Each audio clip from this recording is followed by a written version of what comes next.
देखिए, आज आप लोग का जो पेपर स्टार्ट हो रहा है वो खासकर बिहार एपीओ को टारगेट में रखकर, या जिसका बिहार की जुडिशरी है। ये सीपीसी का पेपर आप लोग के लिए पहली बार बिहार के एपीओ में जोड़ा गया है। और जो लोग एपीओ की तैयारी कर रहे हैं, यही आपका प्रीलिम्स में क्वालिफाई करने का बहुत बड़ा फैक्टर बनेगा। जिन्होंने सीपीसी पे कमांड कर लेंगे वो बिहार का जो एपीओ का एग्ज़ाम है वो निकाल लेंगे। जिन लोगों का एआईबी का एग्ज़ाम है उनमें भी सीपीसी के अच्छे खासे क्वेश्चन आते हैं।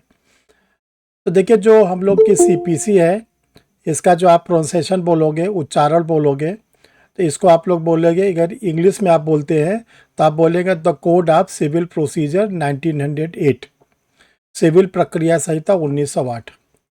तो जब हम लोग बोलते हैं the code of civil procedure 1908, तो ये ध्यान रखिएगा, ये क्या है, ये संक्षिप्त नाम है, शॉर्ट नेम है। ये हम लोग का शॉर्ट नेम है, सीपीसी शॉर्ट नेम नहीं है। जो सीपीसी है वो ध्यान रखिएगा, वो हम लोग की बोलचाल की भाषा है। सीपीसी कोई ध्यान रखिएगा ऑफिशियल इसका जो है लॉ का पेपर का नाम नहीं है। इस पेपर का जो संक्षिप्त नाम है वह the code of civil procedure 1908, civil प्रक्रिया संहिता 1908। अब आता है कि जैसे आप लोग को क्रिमिनल लॉ में बताया गया था, फिर इसका पूरा नाम क्या होगा, इसका हम लोग पूरा नाम क्या बोलेंगे। तो देखिए, इसका पूरा नाम है the code of civil procedure 1908, act number 5, act number 5 of 1908, civil प्रक्रिया संहिता 1908, 1908 का अधिनियम क्रमांक 5। तो दो चीज़ों को ध्यान में रखिएगा, अगर संक्षिप्त नाम पूछा जाता है तो सीपीसी पे न तो टिक लगाएंगे न इंटरव्यू में बताएंगे। इसका संक्षिप्त नाम है सिविल प्रक्रिया संहिता 1908, the code of civil procedure 1908। पूरा नाम जब बोला जाएगा तो आप बोलोगे the code of civil procedure 1908, act number 5 of 1908, या सिविल प्रक्रिया संहिता 1908, 1908 का अधिनियम क्रमांक 5।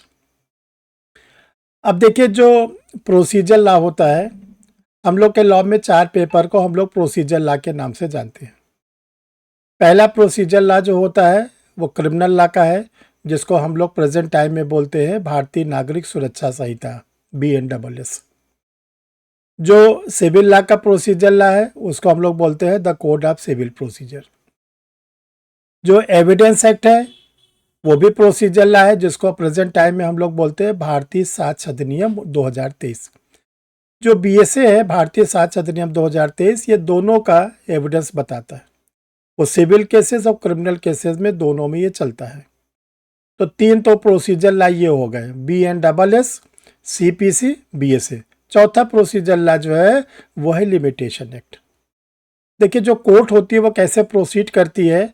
कोर्ट जब प्रोसीड करते, अगर सिविल कोर्ट है तो सिविल कोर्ट किन किन चीज़ों को ध्यान में रखेगी, CPC को, BSA को और लिमिटेशन एक्ट को।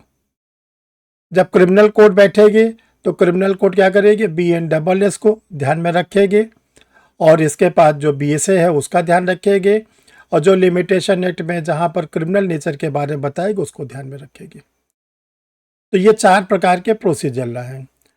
तो जो CPC है ये हमारा क्या है, प्रोसीजरल लॉ है, प्रक्रियात्मक विधि है। तो यहाँ पे क्वेश्चन ये होता है कि इसका सब्सटेंटिव लॉ क्या है, इसका मौलिक विधि क्या है, इसका सारवान विधि क्या है। तो ये ध्यान रखिएगा, जैसे हम लोग का BNSS का क्या नाम है, सारवान विधि क्या है, सब्सटेंटिव लॉ। जो हम लोग भारतीय नागरिक सुरक्षा संहिता पढ़े उसका सब्सटेंटिव लॉ क्या है, BNS। और इसके साथ साथ जितने भी माइनर एक्ट क्रिमिनल नेचर के हैं वो सब सब्सटेंटिव लॉ है। अब CPC तो प्रोसीजर लॉ हो गया, इसका सब्सटेंटिव लॉ क्या है, इसका मौलिक विधि क्या है, सारवान विधि क्या है। तो इसके सारवान विधि की संख्या बहुत ज़्यादा। जैसे हम लोग भारतीय संविदा अधिनियम पढ़ते हैं, भारतीय साझेदारी अधिनियम पढ़ते हैं, माल बिक्री अधिनियम पढ़ते हैं, लॉ ऑफ ट्रस्ट अपकृत विधि पढ़ते हैं, हिंदू लॉ पढ़ते हैं, मोहम्मडन लॉ पढ़ते हैं, TPA पढ़ते हैं, ईजमेंट एक्ट पढ़ते हैं, ये जितने लॉ ऑफ ट्रस्ट पढ़ते हैं, ये सारे के सारे क्या है, सब्सटेंटिव लॉ। आपने किसी के साथ संविदा किया, एग्रीमेंट किया, सामने वाले ने संविदा की शर्तों को तोड़ दिया, अब आपको उसके अगेंस्ट डैमेजेस सूट लाना है, क्षतिपूर्ति का बात। इंडियन कॉन्ट्रैक्ट मौन, चुप।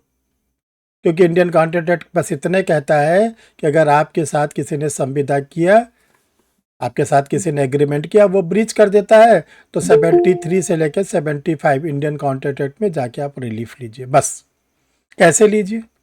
चुप। तो इसका आंसर कहाँ मिलेगा? सीपीसी में। तो ये ध्यान रखिएगा, जो सीपीसी है ये जितने भी प्रकार के सिविल नेचर के सूट होते हैं, जैसे आप लोग को हमने बताई Hindu law, Mohammedan law, Indian contract act, sales of good act, Indian partnership act, ठीक है ना, टीपीए, ये सब गवर्न होता है किससे? सीपीसी से।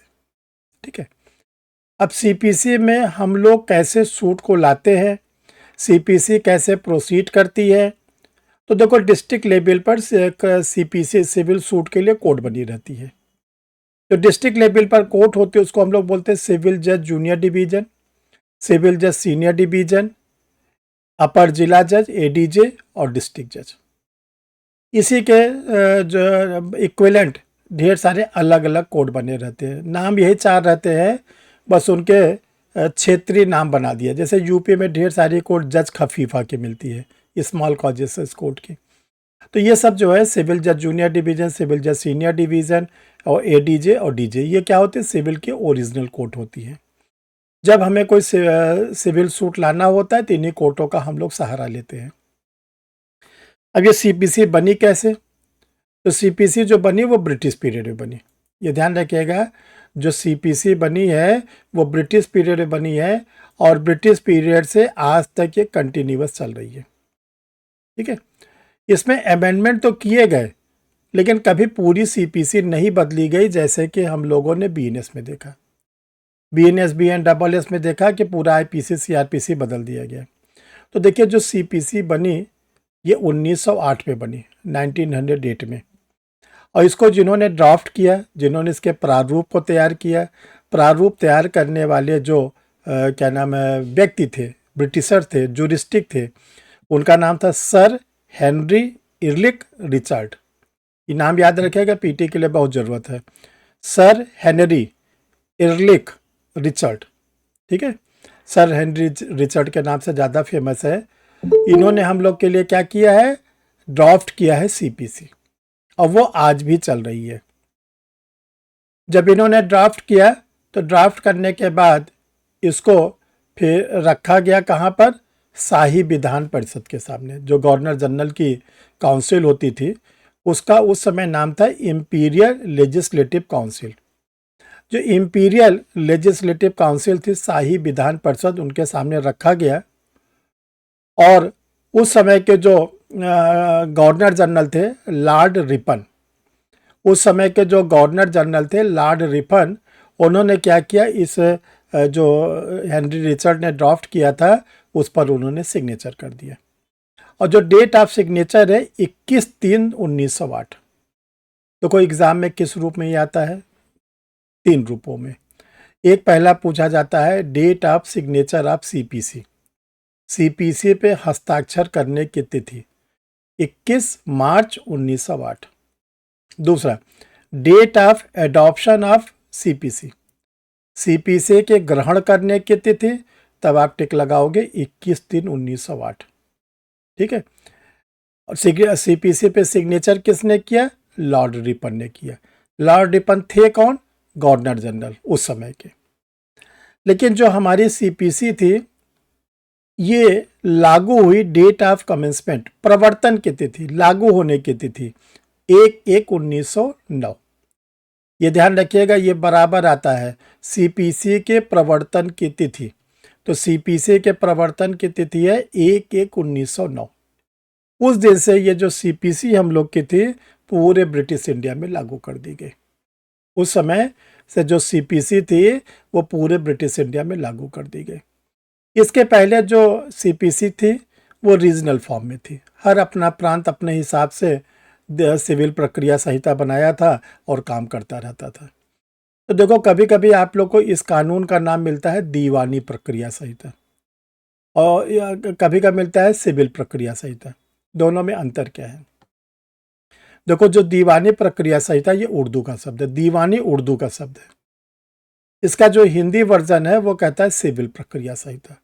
और इंग्लिश में हम लोग इसको बोलते हैं the code of civil procedure. तो ये ध्यान रखिए कि दीवानी उर्दू का शब्द है, तो कोशिश करिएगा आप लोग दीवानी शब्द का प्रयोग मत करिएगा, आप लोग प्रयोग करिएगा सिविल शब्द का। तो उस दिन से ये लागू कर दिया गया पूरे ब्रिटिश इंडिया में, और पूरे ब्रिटिश इंडिया में ये चलता रहा। लेकिन जब हम लोग को स्वतंत्रता मिली, तो स्वतंत्रता मिलने के बाद पाकिस्तान अपना सीपीसी लागू कर दिया, हम लोगों ने अपना सीपीसी लागू कर दिया। तो जो हमारी सीपीसी आफ्टर इंडिपेंडेंट बनी, वो उस समय जम्मू कश्मीर और दो जगह लागू नहीं होती, जम्मू कश्मीर और नागालैंड। जम्मू कश्मीर और नागालैंड को छोड़कर, म्यूट करो भाई, मैं बड़ा में जो है ना उधर था, तो ये सब एपीओ बनने लायक है। देखिए जो सीपीसी हम लोग की लागू की गई उस समय, वो जम्मू कश्मीर राज्य को छोड़ दिया गया, नागालैंड और ट्राइबल्स एरिया को छोड़ दिया गया, नागालैंड और ट्राइबल्स एरिया को छोड़ दिया गया उसको। तो 1947 से लेके 2019, 1947 से 2019 तक जम्मू कश्मीर और नागालैंड और ट्राइबल्स एरिया में नहीं लागू थी। लेकिन 31 अक्टूबर 2019 से आप लोग को बार बार बताया गया है कि जो हमारी सीपीसी थी, सीपीसी के सारे कानून जम्मू कश्मीर में लागू कर दिए गए। तो वर्तमान समय में अब आपसे पूछा जाएगा, 100% आएगा ये क्वेश्चन कि जो सीपीसी है वो भारत में कहाँ पर लागू है, सीपीसी का प्रवर्तन कहाँ है? ए, संपूर्ण भारत में, बी, जम्मू कश्मीर और नागालैंड को छोड़कर, सी, नागालैंड और जनजाति क्षेत्र को छोड़कर, डी, इनमें से कोई नहीं। तो किस पे टिक लगाओगे? अगर प्री का क्वेश्चन आए तो किस पे आप लोग टिक लगाओगे? संपूर्ण भारत पर। नो नो नो, आप हाँ, अब आप टिक लगाओगे नागालैंड जनजाति क्षेत्र को छोड़कर संपूर्ण भारत में लागू, एक ध्यान रखिएगा। और इसके साथ साथ ये कहा गया कि जो प्रोसीजर लॉ होता है, इसमें संशोधन करने की, अमेंडमेंट करने की जो पावर होती है वो स्टेट गवर्नमेंट के पास होती है। सब्सटेंटिव लॉ में, मौलिक विधि में जो परिवर्तन होता है वो कौन करती है? सेंट्रल गवर्नमेंट करती है। लेकिन प्रोसीजर लॉ में जो अमेंडमेंट है वो करने की शक्ति दी जाती है स्टेट गवर्नमेंट को। तो नागालैंड राज्य को ये अधिकार दिया गया है कि अगर वो चाहे तो सीपीसी के कुछ प्रोविज़न को या संपूर्ण प्रोविज़न को अपने राज्य में लागू कर सकती है। तो ये नागालैंड राज्य को छूट दी गई है कि आप चाहे जो आपका ट्राइबल्स एरिया, अगर वहाँ पे आप सीपीसी लागू करना चाहते हैं तो आप क्या करिए, जो आपका गजट है, ऑफिशियल गजट में आप नोटिफिकेशन निकालिए और नोटिफिकेशन करके सीपीसी के कुछ पार्ट को या होल पार्ट को आप अपने स्टेट में इम्प्लीमेंट कर सकते हैं। ये नागालैंड राज्य को क्या किया गया है? अधिकार दिया गया है। अब देखिए जो हम लोग की सीपीसी है, इसका जो क्लासिफिकेशन किया गया दो पार्ट में। एक पार्ट इसका है, पहला पार्ट है सेक्शंस, धाराएं, जो 158 एक से लेके 158 धाराएं सीपीसी में दी गई है। जो दूसरा पार्ट है वो क्या है? ऑर्डर। दूसरा पार्ट है ऑर्डर, आदेश। तो सीपीसी दो पार्ट में डिवाइड है, 158 धाराएं और 51 आदेश, ये दो पार्ट सीपीसी के डिवाइड किए गए हैं। अब ये जो धारा है और ये आदेश है, इसमें क्या अंतर है, कैसे इसको पढ़ना है? तो ये ध्यान रखिए कि सीपीसी हर समय साथ साथ चलती है ऑर्डर के। सीपीसी में हम लोग को क्या करना है? हम लोग को पढ़ना है section order, section order, section order. जो भी सेक्शन पढ़ेंगे उससे जो रिलेटेड ऑर्डर है उसको हमको पढ़ना है। अगर ऑर्डर नहीं है तो कोई बात नहीं, सेक्शन ही पढ़ेंगे, या केवल ऑर्डर है तो सेक्शन को नहीं पढ़ेंगे, ठीक है। लेकिन जहां पर सेक्शन के साथ ऑर्डर जुड़ा हुआ है उसको हम लोग को पढ़ना है। देखिए जो सेक्शन में बातें कही जाती हैं उसके भीतर जितनी बातें होती, मान लीजिए किसी सेक्शन में 1 2 3 4 5 बातें हैं, तो हम लोग पढ़ते हैं सेक्शन 1 का सबसेक्शन 1, सबसेक्शन 2, उपधारा 1, उपधारा 2। अगर ऑर्डर कई पार्ट में है तो उसको कैसे पढ़ते हैं? जैसे मान लीजिए ऑर्डर फर्स्ट में 6 पार्ट अगर है, तो हम कैसे बोलेंगे? Order first rule first, order first rule second. यानी जो उसमें 1, 2, 3, 4 रहेंगे उसको हम लोग उपधारा या सब क्लॉज या सब सेक्शन कुछ नहीं बोलेंगे, उसका नाम होगा रूल्स, नियम। तो धारा के साथ चलेगी उपधारा और आदेश के साथ चलेगा नियम। Order rule, order rule, order rule. ठीक है। अब देखिए जो फर्स्ट पार्ट है जिसमें सेक्शन दिया गया है, ये जो है सीपीसी का क्या बताता है? प्रिंसिपल ओरिएंटेड, सिद्धांत बताता है कि आपको सीपीसी का कोई भी सूट लाना है तो आपको किन किन सिद्धांतों का पालन करना होगा, और जो उन सिद्धांतों का पालन करके जो आप अपने प्लेंट को तैयार करोगे, अपने वादपत्र को तैयार करोगे, उसमें क्या कंटेंट्स होंगे, कैसे उसको प्रोसीड कराओगे, कैसे आप उसकी प्रक्रिया में लाओगे, ये ऑर्डर बताता है। तो ये ध्यान रखिएगा कि हम लोग को सीपीसी के पहले तो प्रिंसिपल को पढ़ना है और फिर क्या करना है, उसके उस प्रिंसिपल को, उस सिद्धांत को, उस डॉक्ट्रिन को कैसे हम लोग को प्रोसीड करना है। प्रोसीड करने के लिए हमको तुरंत कूद के आना पड़ता है ऑर्डर में, क्योंकि सिद्धांत तो पता चल गया आपको, लेकिन आप उसको प्रोसीड कैसे करोगे। ठीक है। तो जैसे सिद्धांत है, ये कहा गया कि अगर आपके सिविल राइट ब्रीच होते हैं, जिसको लीगल राइट बोलते हैं, अगर किसी व्यक्ति के विधिक अधिकार का उल्लंघन होता है, किसी के अगर लीगल राइट ब्रीच होते हैं, तो ये कहा गया अगर आपके लीगल राइट ब्रीच होते हैं तो आप क्या कर सकते हो? सिविल सूट ला सकते हो। जब तक आपके विधिक अधिकारों का उल्लंघन नहीं हो गया आप सिविल सूट नहीं ला सकते। क्या अगर हमारे फंडामेंटल राइट का उल्लंघन होता है, ब्रीच ऑफ फंडामेंटल राइट, तो हम सिविल सूट ला सकते हैं? क्या भाई शिव जी बताइए, अगर हमारे मौलिक अधिकार का उल्लंघन होता है तो हम सिविल सूट ला सकते हैं? ला सकते हैं सर। ला सकते हैं। दीपक रानी,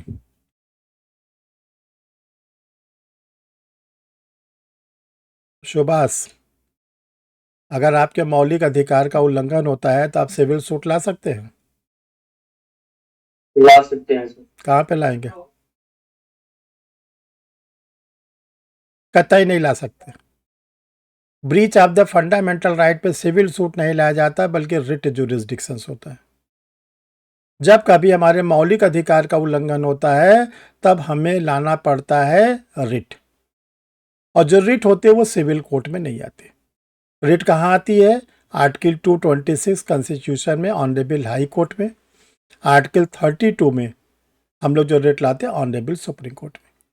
यानी डिस्ट्रिक्ट कोर्ट रिट जुरिस्डिक्शंस का कोर्ट नहीं है। आज से ये ध्यान रखिएगा। हमारे अगर लीगल राइट ब्रीच होते हैं तो क्या हम हाई कोर्ट में सिविल सूट ला सकते हैं? अगर हमारे लीगल राइट ब्रीच होते हैं तो क्या हम हाई कोर्ट में सिविल सूट ला सकते हैं कि नहीं ला सकते? लीगल राइट ब्रीच होने पर सिविल सूट ला सकते हैं Krishna Kumar? Sir high court में ला सकते हैं। कौन से हाई कोर्ट में लाओगे? हाई कोर्ट अपीलेट कोर्ट है कि सिविल कोर्ट है? Sir high court appellate court है। हाई कोर्ट को क्या क्या जुरिस्डिक्शंस है? रिट सुनना, अपील जी। सुनना, रिवीजन सुनना, रिव्यू सुनना, ठीक है ना, या एंटीसिपेटरी बेल देना, ये सब पढ़ा करो ना, बिना पढ़े थोड़ी नहीं कल्याण होगा। हाई कोर्ट का जुरिस्डिक्शंस कभी भी सिविल कोर्ट का जुरिस्डिक्शंस नहीं होता। सिविल कोर्ट का वो क्या है? अपीलेट कोर्ट है। तो देखो एक चीज़ आप लोग म्यूट करो भाई, एक चीज़ आप ध्यान रखिएगा, सिविल सूट हमको शुरुआत में लाना पड़ेगा डिस्ट्रिक्ट कोर्ट में, जिसका नाम हमने बताया ओरिजिनल कोर्ट के रूप में सिविल जज जूनियर डिवीज़न, सिविल जज सीनियर डिवीज़न और डिस्ट्रिक्ट जज। डिस्ट्रिक्ट जज जो होते हैं अपने केसेस को ट्रांसफ़र करते एडीजेस को। सिविल सूट कभी भी डायरेक्ट किसी भी एडीजे की कोर्ट में नहीं जाता, ठीक है, लेकिन जो डिस्ट्रिक्ट जज होते हैं वो ट्रांसफ़र करते रहते हैं, क्योंकि डिस्ट्रिक्ट जज के पास बहुत ज़्यादा लोड होता है। तो जैसे जैसे देखते हैं किस एडीजे के पास कम वर्क है उनको ट्रांसफ़र करते रहते हैं। तो आज से कभी मत बोलना है कि हम जो है रिट ला सकते हैं क्या नाम है, सिविल राइट के ब्रीच होने पर या लीगल राइट के ब्रीच होने पर। तो ये कहा गया कि अगर आपके लीगल राइट ब्रीच होते हैं तो आपको सिविल सूट लाना है। अब ये तो बात बता दी गई है कहाँ पर, सेक्शन नंबर 26 में, सेक्शन नंबर 9 में।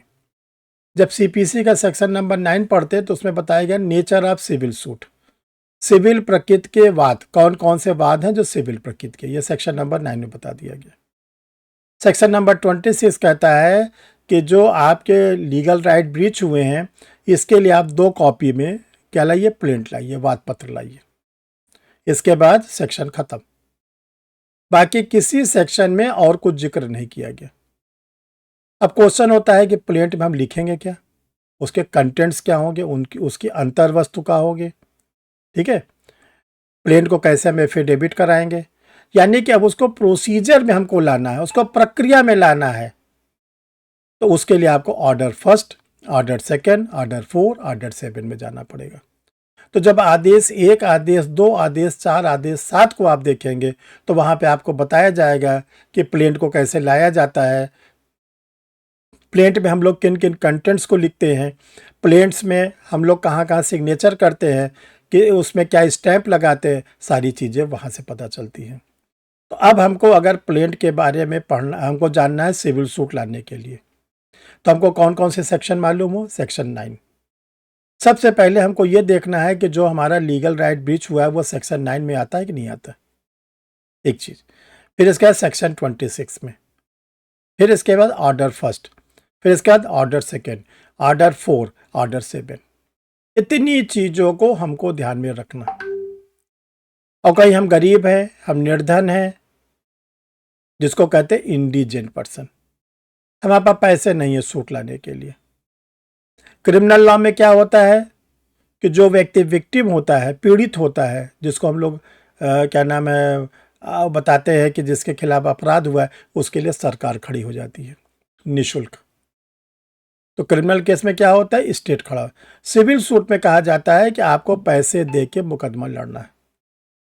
लेकिन ऐसे लोग जो निर्धन है, गरीब है, जिनके लिए वर्ड यूज किया है इंडिजेंट पर्सन, तो उनके लिए ऑर्डर 33, आदेश 33 में, तो उनको अपने प्लेंट के पहले कोर्ट में एक एप्लीकेशन ऑर्डर 33 की देना पड़ेगा, आदेश 33 की, कि मैं निर्धन हूं, मैं गरीब हूं, मुझे कोर्ट फीस से फ्री कर दिया जाए, मैं पैसे नहीं दे सकता कोर्ट फीस के रूप में, और मेरे पास अधिवक्ता को भी फीस देने के पैसे नहीं, एडवोकेट के भी पैसे नहीं है।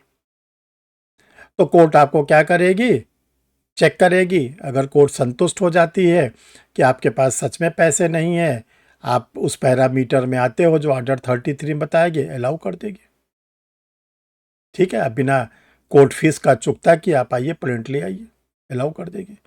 लेकिन शर्त ध्यान रखना, आप मुकदमा हारो, आप मुकदमा जीतो, सरकार अपना पैसा आपसे ले लेगी।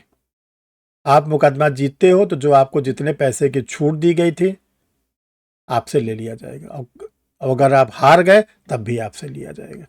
नहीं दोगे तो सरकार आपको दिवालिया घोषित कर देगी, इंसॉल्वेंट। ये सीपीसी का प्रोविजन होता है। क्रिमिनल लॉ में अगर स्टेट हार जाता है तो विक्टिम से कोई पैसे से नहीं लेता। ठीक है, आपने एफआईआर कर दिया था, लेकिन अगर क्या नाम है सिविल सूट है तो यहाँ पे आप मुकदमा जीतो को स्टेट कहता है मुझसे सबसे मतलब नहीं कि आप हारे कि जीते, आप मेरा पैसा, उस समय नहीं था ना, आप मेरा पैसा दे दो, और नहीं देते हो तो मैं आपको दिवालिया घोषित कर दूंगा। तो जो सिविल सूट होता है ये क्रिमिनल सूट से बिल्कुल अलग होता है। ठीक है, एक तो इतनी चीज को ध्यान रखना, आज बेसिक चीज समझा दे रहे हैं। तो देखो जो फर्स्ट पार्ट है इसमें ढेर सारे सिद्धांत बताए गए हैं। जैसे सेक्शन नंबर 10, सेक्शन नंबर 10 में क्या गया, डॉक्ट्रिन ऑफ रेस सब जुडिस, विचाराधीन न्याय का सिद्धांत। जब धारा 11 हम लोग पढ़ते हैं तो डॉक्ट्रिन ऑफ रेस जुडिकाटा, प्रांग न्याय का सिद्धांत। ठीक है, तो ये जो सिद्धांत होते हैं, जैसे हम लोग स्पेसिफिक सूट पढ़ते हैं 79 में, रिप्रेजेंटेटिव सूट पढ़ते हैं, ठीक है ना, इंटरप्लीडेड सूट पढ़ते हैं, कमीशन कैसे जारी होता है, ये सब चीज़ें हम लोग को एक एक करके धारा में मिलती रहती है। अगर उस धारा से कोई ऑर्डर को रिलेट कर रहा है तो ऑर्डर को भी जोड़ लिया जाता है। ठीक है, अब आगे बढ़ते हैं हम लोग। देखिए जो सीपीसी है ये ब्रीच ऑफ लीगल राइट, अगर आपके विधिक अधिकार का उल्लंघन होता है तो 3 प्रकार के हम सूट ला सकते हैं। विधिक अधिकार के उल्लंघन होने पर हम 3 प्रकार के सूट ला सकते हैं। नंबर 1, सामान्य वाद, जनरल सूट। तो जो सामान्य वाद होता है यह section 26, order first, order second, order 4, order 7। जो सामान्य वाद होता है ये क्या होता है, section 26, order first, order second, order 4, order 7 का सामना करना पड़ता है हम लोगों को। अब आता है स्पेसिफिक सूट, विशिष्टवाद। जो स्पेसिफिक सूट होता है ये सेक्शन 79 एंड 80, धारा 79 और 80, और साथ में पढ़ना है ऑर्डर 27। तीसरे नंबर पर आता है रिप्रेजेंटेटिव सूट, प्रतिनिधित्ववाद, ऑर्डर फर्स्ट, रूल 8। अब ये 3 प्रकार के सूट हम लोगों को आगे के समय में पढ़ने हैं। देखो जो जनरल सूट होता है, सामान्यवाद होता है, ये कभी भी आप किसी के विरुद्ध ला सकते हैं। आज मान लीजिए 4 मई है, आपके पड़ोसी ने, आपके परिचित ने, आपके मित्र ने, आपके परिवार के लोगों ने आपके विधिक अधिकार का उल्लंघन किया, तो आज आप 4 ही तारीख को ला सकते हो प्लेंट। आप अपने एडवोकेट से बात करिए, एडवोकेट फटाफट आपके प्लेंट को ड्राफ्ट कर देंगे, ड्राफ्ट करके टाइप करा देंगे, उसका जो स्टैम्प ड्यूटी वगैरह सब पेड करके ले जाके कोर्ट में जमा कर देंगे, आपका सूट आ जाएगा। ठीक है, लेकिन जो स्पेसिफिक सूट है ये आप तुरंत नहीं ला सकते। स्पेसिफिक सूट उस सूट को कहते हैं जिसमें आपके विधिक अधिकार का उल्लंघन राज्य ने तोड़ा है, सरकार ने तोड़ा है, किसी प्राधिकारी ने तोड़ा है। तब आपको जब सिविल सूट लाना होगा तो तुरंत नहीं ला सकते। आपको सूट लाने के पहले लीगल नोटिस देनी होगी, लीगल नोटिस, और लीगल नोटिस देने के बाद 2 महीने तक आपको इंतजार करना पड़ेगा। लीगल नोटिस में आप क्या करोगे, लीगल नोटिस में आप उस प्राधिकारी को, उस सरकार को ये बताएंगे कि आपके द्वारा मेरे विधिक अधिकार का उल्लंघन किया गया है, आप मेरे विधिक अधिकार को ठीक कर दीजिए, और नहीं ठीक करते हैं तो 2 महीने के बाद हम आपके खिलाफ सिविल सूट लाएंगे। ये पहले इन्फॉर्म कर दीजिए। अब अगर सरकार की ओर से आपके लीगल नोटिस, जिसको बोलचाल की भाषा में एडवोकेट बोलते हैं, धारा 80 की नोटिस, सेक्शन 80 के नोटिस, जो लोग कोर्ट जाते हैं वहाँ पर बोलचाल की भाषा में एडवोकेट लोग बोलते हैं कि धारा 80 की नोटिस भिजवा दो, सेक्शन 80 की नोटिस भिजवा दो। तो नोटिस जाने के बाद अगर प्राधिकारी 2 महीने के पहले पहले आपके नोटिस का जवाब दे देता है और ये बोल देता है कि आपका जो विधिक अधिकार टूटा है उस पर सरकार की ओर से, विभाग की ओर से विचार किया जा रहा है, आप थोड़ा इंतज़ार करें, तब आप कोई सिविल सूट नहीं लाओगे, क्योंकि आपको क्या हो गया, आंसर मिल गया। या 2 महीने के पहले पहले उन्होंने आपको क्या किया, लीगल राइट जो ब्रीच था वो ठीक कर दिया, आपका लीगल राइट उन्होंने क्या कर दिया, ठीक कर दिया। तीसरा, 2 महीने बीत गया, उनकी ओर से कोई आंसर ही नहीं दिया गया, या आंसर दिया गया आप संतुष्ट नहीं हैं, आंसर दिया गया और आप संतुष्ट नहीं हैं। ठीक है, जैसे एक एग्जाम्पल आप लोग को सॉल्व कराते हैं बोलचाल की भाषा में। आप जहाँ रहते हैं आपके घर के सामने सड़क है, सड़क किसी ट्रक के जाने से, किसी ट्रैक्टर के जाने से दब गई, वो काफ़ी बड़े गड्ढे हो गए और उसमें नाली का पानी, बारिश का पानी सब भर गया। आपने 1 बार नगर निगम को बोला, 2 बार नगर निगम को बोला, ठीक है, या ग्राम पंचायत जहाँ आपके लोकल बॉडीज़ है, उन्होंने सड़क को नहीं ठीक किया। ठीक, आपके विधिक अधिकार का उल्लंघन हो रहा है, आपका भी हो रहा है, आपके आसपास पड़ोसियों का हो रहा है, तो आप तुरंत धारा 80 की नोटिस दे सकते हैं, तुरंत धारा 80 की नोटिस दे सकते हैं। क्या धारा 80 के नोटिस दे सकते हैं कि सड़क धंस गई है, आवागमन में दिक्कत होती है, ठीक है ना, छोटे बच्चे हैं, महिलाएं हैं, वृद्ध हैं, ठीक है, बहुत दिक्कत होती है, आप तत्काल सड़क को ठीक करें, अन्यथा आपके खिलाफ सिविल सूट लाया जाएगा। नोटिस मिलते ही नगर निगम के कर्मचारी आए, 2-4 दिन में सड़क ठीक कर दिए। ठीक हो गई तो बात बन गई।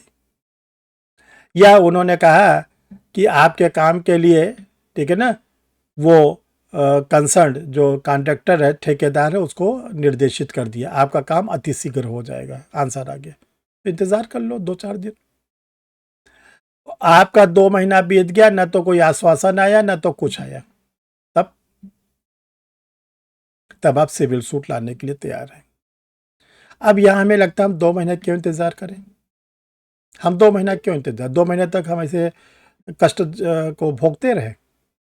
तब ये ध्यान रखें, अगर आपका लीगल राइट स्टेट तोड़ा है, अगर आपका लीगल राइट स्टेट तोड़ा है, तब आप हाई कोर्ट में जा सकते हैं रिट लेके। हाई कोर्ट के पास फंडामेंटल राइट के साथ साथ लीगल राइट ब्रीच होने पर भी रिट जुरिस्डिक्शन है, लेकिन शर्त है कि लीगल राइट व्यक्ति न तोड़ा हो, स्टेट तोड़ा हो। तो आप ऐसे मैटर पर तुरंत जा सकते हैं हाई कोर्ट रिट जुरिस्डिक्शन में। और अगर पीड़ितों की संख्या 5 से ज्यादा है, मोहल्ले का मैटर है, 2 लोग, 4 लोग, 5 लोग पीड़ित हैं, तो आप हाई कोर्ट में PIL ला सकते हो। ठीक है, तो ये ध्यान रखिएगा, अगर आपका लीगल राइट स्टेट तोड़ता है तो या तो आप स्पेसिफिक सूट में चले जाओ, सेक्शन 7980 ऑर्डर 27 में। आपको लगता है कि नहीं हम रिट में जाना चाहते हैं, तो ये ध्यान रखिएगा, सुप्रीम कोर्ट में लीगल राइट ब्रीच होने पर रिट नहीं आती, लेकिन हाई कोर्ट में फंडामेंटल राइट के साथ साथ लीगल राइट ब्रीच होने पर रिट आ सकती है। लेकिन शर्त क्या है, आपके विधिक अधिकार का उल्लंघन स्टेट ने किया हो, व्यक्ति ने नहीं किया हो। व्यक्ति ने किया है तो आप जो है सिविल सूट ही लाओगे, अगर स्टेट ने किया है तो आप ला सकते हो रिट जुरिस्डिक्शन। तीसरे नंबर पर आता है रिप्रेजेंटेटिव सूट।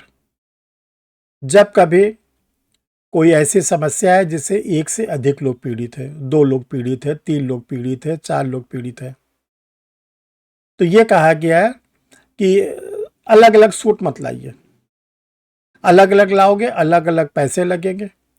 तो ये जो 4 लोग पीड़ित हो, 5 लोग पीड़ित हो, 50 लोग पीड़ित हो, 100 लोग पीड़ित हो, 2 लोग पीड़ित हो, ज्वाइंट लाइए रिप्रेजेंटेटिव सूट, प्रतिनिधिवाद।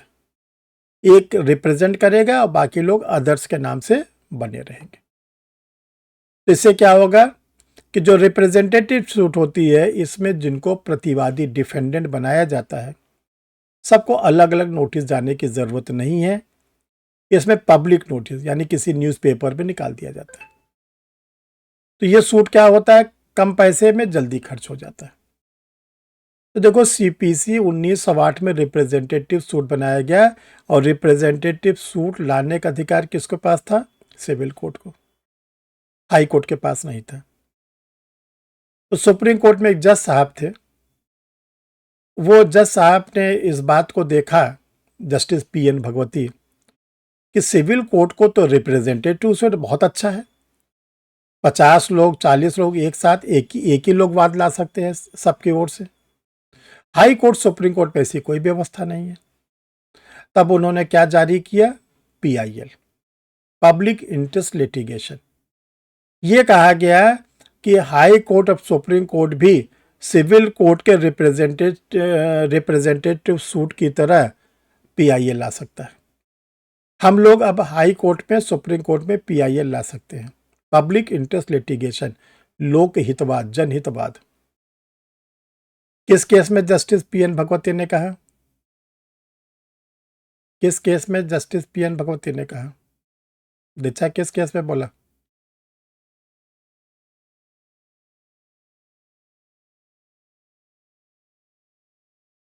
दिशा किस केस में बोला,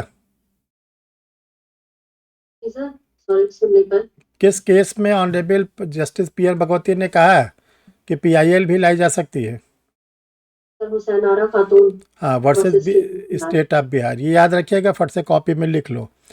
तो ये ध्यान रखिएगा, हुसैन आरा खातून वर्सेस स्टेट ऑफ बिहार 1979 में ऑनरेबल सुप्रीम कोर्ट में जस्टिस PN भगवती ने ये डिसाइड किया कि जिस तरह सिविल कोर्ट में क्या उन्हें पक्षकार लोग क्या लाते हैं, रिप्रेजेंटेटिव सूट लाते हैं, ऐसे ये पक्षकार अगर चाहे तो हाई कोर्ट और सिविल कोर्ट में भी ला सकते हैं PIL। ये बहुत इंपॉर्टेंट है, ये एग्जाम में आता है बराबर। ठीक है, तो देखो, सिविल सूट चाहे आप जनरल सूट लाइए, चाहे आप स्पेसिफिक विशिष्टवाद लाइए, चाहे आप रिप्रेजेंटेटिव लाइए। सिविल सूट में पक्षकारों के नाम क्या होते हैं? पक्षकारों के नाम होते हैं प्लेंटिफ वर्सेस डिफेंडेंट, वादी बनाम प्रतिवादी, वादी बनाम प्रतिवादी, प्लेंटिफ वर्सेस डिफेंडेंट।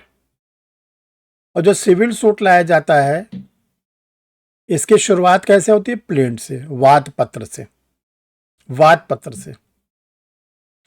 तो वादी अपना वाद पत्र लाता है और उसका जवाब देना पड़ता है किसको? विपक्षी पक्षकार को।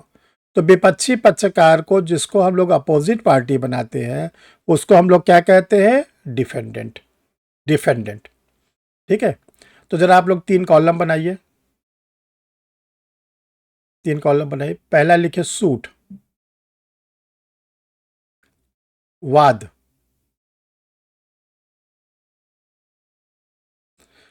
दूसरे में लिखिए फर्स्ट पार्टी, प्रथम पक्षकार। दूसरे में लिखिए सेकंड पार्टी, द्वितीय पक्षकार।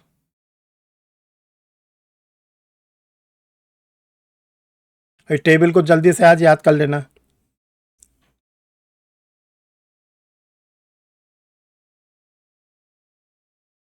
वाद में लिखिए सिविल वाद, सिविल सूट,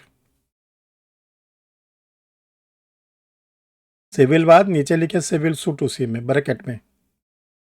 फर्स्ट पक्षकार में लिखिए फर्स्ट पार्टी में प्लेंटिफ, वादी।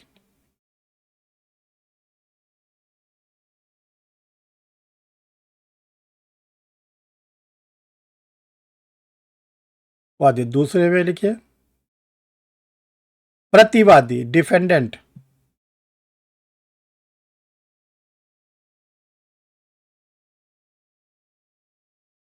देखो ये रूल्स तब लागू जब वादी की संख्या 1 होगी, प्रतिवादी की संख्या 1 होगी।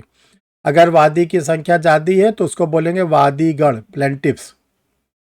अगर प्रतिवादियों की संख्या ज्यादा होगी तो बोलेंगे प्रतिवादी गण। एक तो ये हो गया। नंबर 2, आपराधिकवाद, क्रिमिनल सूट।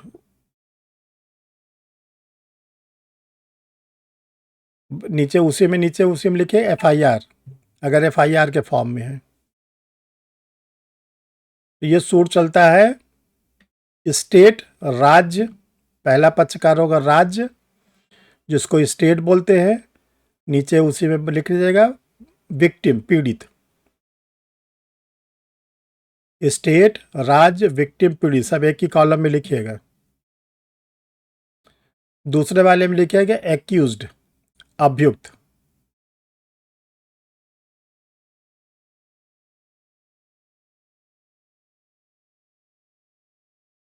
फिर से सूट में आइए, अपील।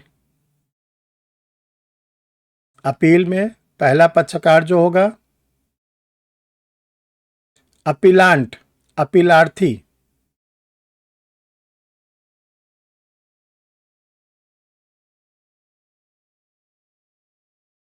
दूसरे वाले पक्षकार में लिखिए रेस्पोंडेंट, प्रति उत्तरदाता।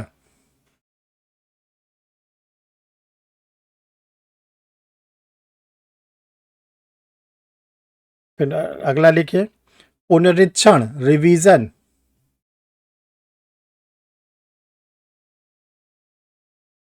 पहला पक्षकार पुनरीक्षणकर्ता, रिविजनिस्ट।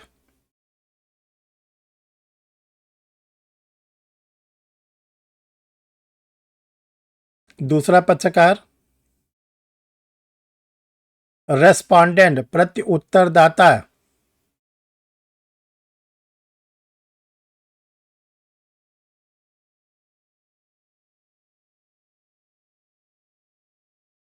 अगला लिखिए याचिका, रिट। पहला पक्षकार पिटिशनर, याचिकाकर्ता।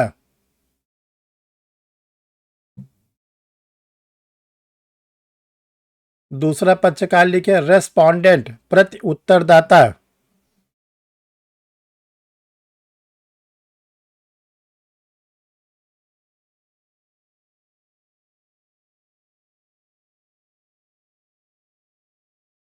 एक तो देखो ये टेबल ठीक से याद रखना, जिस पक्षकार का जब नाम पूछा जाए तो आप उसी पक्षकार का नाम पीटी के एग्ज़ाम में टिक लगाइएगा।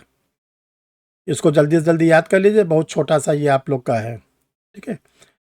तो देखो जो सिविल सूट है वो पीड़ित व्यक्ति क्या करेगा, वाद पत्र तैयार कराएगा, प्लेंट तैयार कराएगा, और प्लेंट जो तैयार कराएगा वो अपने एडवोकेट के थ्रू तैयार कराएगा। उसके एडवोकेट प्लेंट को ड्राफ्ट कर देंगे और जो जो उसकी पीड़ा है उस पीड़ा को प्लेंट में लिख देते हैं, ठीक है। और जब वो अपनी सारी पीड़ा को बताता है तो एडवोकेट क्या करते हैं, उसको लीगल टर्म में, आप लोग कभी प्लेंट देखे होंगे तो एडवोकेट ऊपर पक्षकारों के नाम वगैरह सब लिख देते हैं, फिर लिखते हैं नंबर 1 यह है कि, इंग्लिश में लिखते हैं दैट इज, पीड़ा नंबर 1, पीड़ा नंबर 2, पीड़ा नंबर 3, 4, 5, 10, 12, 20 जो भी है। और उसको लिखने के बाद जो होता है उसके सिग्नेचर कराते हैं। और अगर जितने लोगों को वो विपक्षी बनाना चाहता है, जितने लोगों को विपक्षी बनाना जाए, यानी जितने लोगों को वो डिफेंडेंट बनाना चाहता है, तो जो प्लेंट तैयार होगा एक कॉपी तो कोर्ट लेगा, ओरिजिनल कॉपी, जिसपे जो प्लेंटिफ है जिसके उसके सिग्नेचर होंगे, जिसपे कोर्ट फीस लगी होगी, उसको बोलते हैं ओरिजिनल कॉपी। और जितने डिफेंडेंट होंगे, अगर एक डिफेंडेंट है तो सेकंड कॉपी 1, डिफेंडेंट की संख्या 5, सेकंड कॉपी 5, डिफेंडेंट की संख्या 50, सेकंड कॉपी 50। तो आप देखते होंगे एडवोकेट लिख देते हैं 1+2, टाइपिस्ट को बोलते हैं 1+2, यानी एक इसका ओरिजिनल तैयार करो और 2 इसका क्या करो, सेकंड कॉपी तैयार करो। जो सेकंड कॉपी होती है उसमें कोई स्टैम्प ड्यूटी वगैरह नहीं लगती, वो केवल एक सूचना होती है डिफेंडेंट को बताने के लिए कि मैंने आपके खिलाफ सिविल कोर्ट में, इस सिविल कोर्ट में सिविल सूट फाइल कर दिया, आप मेरे प्लेंट का जवाब दीजिए, एक सूचना होता है। बाकी जो स्टैम्प ड्यूटी वगैरह होती है, जैसे आप लोग देखते होंगे कोर्ट फीस वगैरह, वो सब किस में लगेगा, ओरिजिनल कॉपी में, ठीक है। इसके बाद जो होता है वो कोर्ट की जिम्मेदारी होती है कि जब आप प्लेंट को फाइल करते हैं और फाइल करने के बाद कोर्ट अगर आपके फर्स्ट हियरिंग पर प्लेंट को एक्सेप्ट कर लेता है कि ठीक है मैं सुनूंगा, तो कोर्ट फिर आपको 7 दिन का समय देता है एक्सेप्टेंस के बाद, कि 7 दिन के भीतर जो आपके प्लेंट की कॉपी है उसका खर्चा जमा करिए। कैसे आप भिजवाना चाहते हो डिफेंडेंट को, ये जो कॉपी आपने हमको दिया है इसका पैसा लगेगा, हम नहीं भिजवाएंगे, क्योंकि सिविल सूट में स्टेट आपकी कोई मदद नहीं करता, ये कहता है ये तो आपका पर्सनल सूट है अपना। तो आप कहते हो कि मैं कॉपी को खुद ही रिसीव करा दूंगा डिफेंडेंट के पास जाके, कोर्ट कहता है ठीक है ले लीजिए, जाइए आप रिसीव कराइए। हम कहते हैं कि कोर्ट के एम्प्लाई को भेज के रिसीव करवा दीजिए, तो कोर्ट कहती है एम्प्लाई के जाने का खर्चा आप जमा करिए। आप कहते हो कि हम रजिस्ट्री भी इसका कर देंगे, पोस्टल रजिस्ट्री, ठीक है, स्पीड पोस्ट कर देंगे, कोर्ट कहता है कि ठीक है आप इसका खर्चा जमा करो या आप ला के जाके रजिस्ट्री करके उसकी रसीद ला के हमको जमा कर दो। हम कहते हैं कि नहीं अब हम कोरियर सर्विसेज करेंगे फास्ट, तो कोर्ट कहती है आप कोरियर सर्विसेज करिए। तो ये ध्यान रखिएगा, जो सुविधा का आप लाभ लेना चाहते हैं या तो उसका खर्चा कोर्ट में जमा करिए या आप खुद ही करके कोर्ट को लाके उसकी रसीद जमा कर दीजिए, यानी कोर्ट को यह संतुष्टि हो जाए कि जो आपका प्लेंट हमने स्वीकार किया था और यह काम कितने दिन के भीतर करना है, जिस दिन एक्सेप्टेंस हुआ उसे 7 दिन के भीतर, और 7 दिन बीत गया और आपने नहीं किया तो आपका एक्सेप्टेंस वाला जो प्लेंट होता है वो डिस्मिसल कर दिया जाए, खारिज कर दिया जाएगा। 8वें दिन अब आप उस प्लेंट पर प्रोसीड नहीं कर पाओगे, क्योंकि वो क्या हो गया, टाइम बार्ड हो गया, टाइम बार्ड हो गया। तो 7 दिन कोर्ट आपको इसलिए समय देता है कि आपको जो भी प्रक्रिया का पालन करना हो आप कर लो। देखो जनरली होता क्या है व्यवहारिक रूप में, जिसका लीगल राइट ब्रीच होता है वो तो बड़ा तेज रहता है, उत्तेजित रहता है, तो वो क्या कहता है कि क्या नाम है, आज ही मैं करने को तैयार हूँ, आज मैं प्लेंट दे रहा हूँ, आपने प्लेंट को स्वीकार कर लिया है, तो मैं आज ही इसकी जो है रजिस्ट्री कर रहा हूँ, स्पीड पोस्ट कर रहा हूँ, कोरियर सर्विसेज कर रहा हूँ, ताकि जल्दी से जल्दी ये मिल जाए डिफेंडेंट को। क्योंकि उसका विधिक अधिकार टूटा, वो तो चाहता ही है कि जल्दी से जल्दी मुझे डैमेजेस हुआ है या जो मुझे प्रॉब्लम हुई है वो ठीक किया जाए। तो वो तो पूरा तैयारी करके आता है कि इधर प्लेंट एक्सेप्ट होगा, आज ही मैं इसको भिजवाऊंगा। ठीक है, तो ये ध्यान रखिएगा कि जो आपको एक्सेप्ट करना हो तो उस जो कॉपी भिजवाई जाती है, जो सेकंड कॉपी है, उसमें कोर्ट का कवरेज लेटर लगता है। कोर्ट का कवरेज लेटर क्या है? सम्मन। उसमें लिखा रहता है कि आपके खिलाफ मेरे न्यायालय में वाद संस्थित हो गया है और कॉपी प्राप्त होने के बाद 30 दिन के भीतर आप अपना जवाब लाके कोर्ट में जमा कर दो, जिसको हम लोग लीगल वर्ड में बोलते हैं रिटन स्टेटमेंट, लिखित कथन, WS, order rate rule first में। अगर आप किसी कारण से 30 डेज में नहीं जमा कर पाते तो आपको 30 डेज के बाद 60 डेज का टाइम और दिया जाएगा। तो WS फाइल करने का जो मैक्सिमम टाइम है 30 + 60 बराबर 90। 30 + 90 पे टिक मत लगाइएगा। 30 जनरल कंडीशन में और विषम परिस्थिति में, अपवादिक स्थिति में 60 दिन का टाइम और बढ़ाया जाएगा 30 दिन के बाद। तो 30 + 60 बराबर 90 डेज होता है WS फाइल करने का लिखित जवाब। ठीक है, तो कल हम लोग जो है, देखो ये फ्लो चार्ट कल हम आप लोग को पढ़ाएंगे, CPC का कैसे फ्लो चार्ट चलता है, कैसे WS कैसे प्लेंट फाइल होता है, कैसे WS फाइल होता है, WS के बाद इश्यूज़ कैसे बनते हैं, इश्यूज़ बनने के बाद कितने एडजमेंट लगाए जा सकते हैं, यानी कि वादी के अधिवक्ता और प्रतिवादी के अधिवक्ता कितने बार छुट्टी ले सकते हैं कि आज मैं मुकदमा नहीं लड़ सकता, आज मैं नहीं उपस्थित हो सकता, और जो उनको छूट मिलेगी वो विथ कॉस्ट मिलेगी, उनके ऊपर हर्जाना लगाया जाएगा। ठीक है, फिर इसके बाद कैसे सिविल का ट्रायल में एग्जामिनेशन होता है, फिर आर्गूमेंट कैसे होता है, फिर डिक्री कैसे फॉर्म होती है, डिक्री फॉर्म होने के बाद कैसे उसका एग्जीक्यूशन कराया जाता है। ये जो है कल हम आप लोग को एक एक करके इसको बताएंगे। और देखो जितनी चीज़ें आज बताएंगे सब बेसिक चीज़ें बताएंगे, ये आप जल्दी से जल्दी इन सब चीज़ों को अपने माइंड में सेट कर लो, और ज़्यादा उलझने की ज़रूरत है नहीं, जितना एग्ज़ाम ओरिएंटेड आपको ज़रूरत है उतना पढ़ा दिया जाएगा, ताकि आपका जो APO का एग्ज़ाम है आपका, या जिसका AIB का है, वो क्या करेगा, इतने से आप अपना APO का जो भी 20 क्वेश्चन 25 क्वेश्चन जो भी आपके लॉ के पेपर में आएगा, आप उसको क्या करो, कर सको। ठीक है, इसका नोट्स बना लेना आप लोग, और कल का लिख लो क्या पढ़ना है। सिविल विचारण की प्रक्रिया, प्रोसीजर ऑफ सिविल सूट,